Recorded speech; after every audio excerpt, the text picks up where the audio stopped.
Pemirsa, kembali ke dialog kita yang membahas mengenai putusan perkara akan investasi Temasek di Telkomsel dan Indosat. Nah, kita ingin coba agak balik dulu ke belakang. Kita ingin mengetahui bahwa bagaimana sih karena pengguna seluler, khususnya di Indonesia ini, sering merasakan dirugikan. Baik itu katanya kadang-kadang sistem billing yang salah atau blank spot, atau kadang-kadang kita tidak bisa memakai telepon kita karena jaringan sibuk. Nah, kita ingin bertanya pada Pak Jumadi yang katanya mewakili daripada konsumen.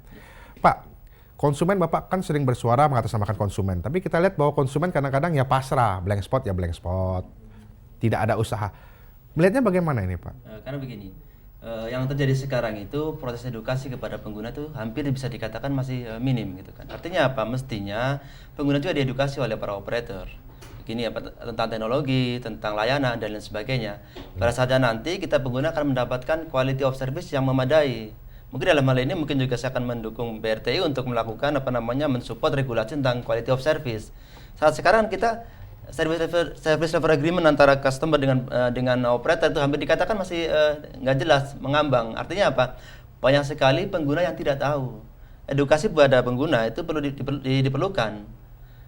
Di sisi yang lain, regulasi yang ada sekarang memang belum ada untuk itu. Belum ada Untuk quality of service, baru mau akan diadakan kan. Dan kita sebagai pengguna akan mensupport itu. Nah, untuk itu buat operator jangan kita dianggap sebagai berseberangan atau bermusuh. Karena apa? Pengguna itu adalah aset operator saat sekarang. Jadi paradigma-nya sudah berubah. Tadinya sebagai objek, sekarang harus sebagai aset gitu loh. Artinya operator harus memegang bahwasanya pengguna lah aset kita. Tanpa adanya pengguna terus dapat revenue dari mana? Kan seperti itu. Oke. Nah, ini menarik sekali tadi dikatakan bahwa adanya aturan yang jelas sehingga mewajibkan operator untuk memenuhi servis-servis yang dijanjikan pada saat kita berlangganan, begitu ya. Betul. Nah, Mas Heru melihatnya bagaimana ini? Gampang nggak atau sulit nggak membuat suatu aturan yang bisa diimplementasikan untuk mencakup hal ini, Pak? Sesungguhnya di dalam ketentuan lisensi modern itu sudah ada untuk komitmen kinerja operasi gitu ya.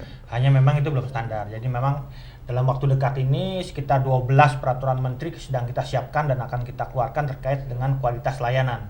Karena sesungguhnya berdasarkan Undang-Undang Nomor 8 Tahun 1999 tentang perlindungan konsumen, konsumen berhak mendapatkan layanan sesuai dengan harga yang dia bayarkan. Nah, ini menjadi concern kita. Concern kita itu juga ada 3 hal. Jadi bagaimana teledensitas meningkat, kemudian juga bagaimana tarif itu affordable, terjangkau bagi masyarakat. Selain itu adalah kualitas yang memang benar-benar bagus, jangan karena tarif murah kualitas jelek gitu. Nah, satu pertanyaannya begini. Kalau dibikin 12 peraturan menteri tadi bagus mungkin, tapi ada sanksi di situ, Pak. Ada hak yang mana mungkin konsumen bisa komplain, bukan sekedar komplain tapi menuntut daripada operator, ada di situ, Pak. Jadi ada 2 macam sanksi. Yang pertama adalah ketika operator tidak memenuhi komitmen yang dia berikan kepada pemerintah atau standar minimum yang harus diberikan pada konsumen, mereka akan terkena denda.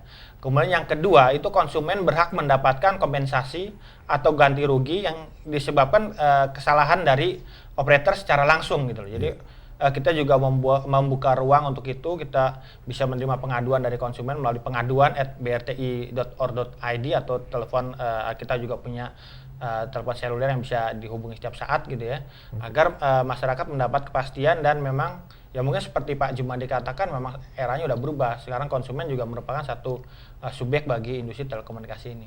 Oke, jadi Anda mau mengatakan bahwa dilindungi. Nah, kalau termasuk tadi yang misalnya blank spot, kita mau nelpon nggak bisa, telepon terputus, termasuk juga dalam peraturan itu, Pak?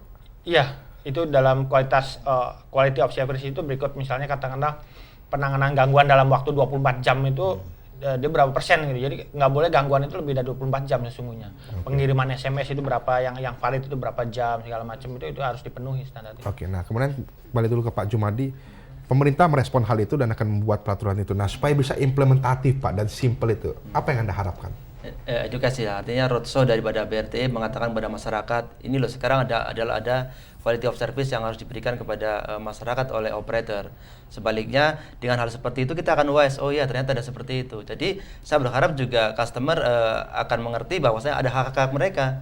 Kalau selama ini kan udah putus juga bingung. Jadi karena telekomunikasi itu hak dasar kita sebagai pengguna, sebagai masyarakat gitu kan. Jangan sampai misalkan kalau kita banyak orang bicara, teledensitas 1% meningkatkan ekonomi 3%. Yang terjadi kan sebaliknya sekarang. Adanya telekomunikasi malah menjadikan mereka jadi beban karena tarifnya terlalu tinggi kan. Jadi malah mereka tidak untuk kehidupan mereka, malah untuk membeli pulsa. Seperti itu.